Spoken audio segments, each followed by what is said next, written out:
আজ বৃহস্পতিবার সকাল সকাল তাই পুজোটা সেরেই ফেললাম আগে। বৃহস্পতিবার যেহেতু আমার ঘট পাল্টানো থাকে তাই একটু আমার দেরি হয়। তারপর তো আহ্নিক করা আছে, পাঁচালি পড়া আছে। আমি প্রতিদিনই বজরংবলী চল্লিশাটা পড়েই থাকি। প্রতিদিনের মতন আজও তাই পড়েও নিলাম। ঠাকুরকে ভালোভাবে সাজিয়ে পুজো দিয়ে আমার যেন মনে হয় বৃহস্পতিবারটা আমার অর্ধেক কাজ আমার মিটলো সারাদিনের জন্য।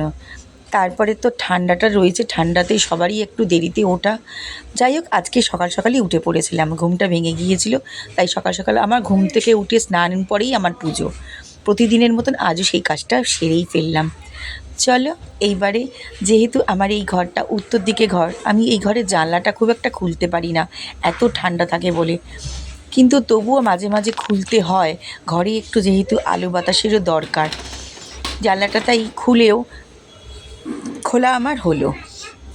আচ্ছা, তোমাদের কেমন লাগছে আমার ব্লগগুলো আমাকে কিন্তু তোমরা অবশ্যই একটু কমেন্টের মাধ্যমে জানাবে। আমি অনেক দিন পর ইউটিউবের কাজ শুরু করেছি।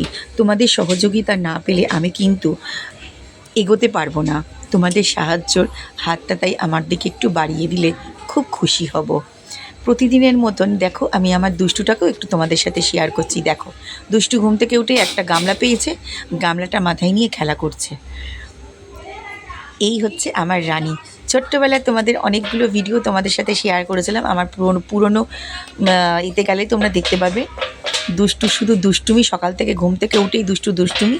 খাওয়া দাওয়া তো কিছু করে না, শুধু দুষ্টুমি। সকালবেলা থেকে সেই দুটো বিস্কুট খেয়েই রয়েছে। এখন ঘড়িতে বাজে প্রায় 11:30 বাজতে যায়, এখনও দেখো এই অবস্থায়। আমার ভিডিওটা ছাড়তে হয়তো একটু দেরি হয়ে গেল, কিছু মনে করো না। শুভ সকালের একরাশ শুভেচ্ছা জানালাম। সারা দিনে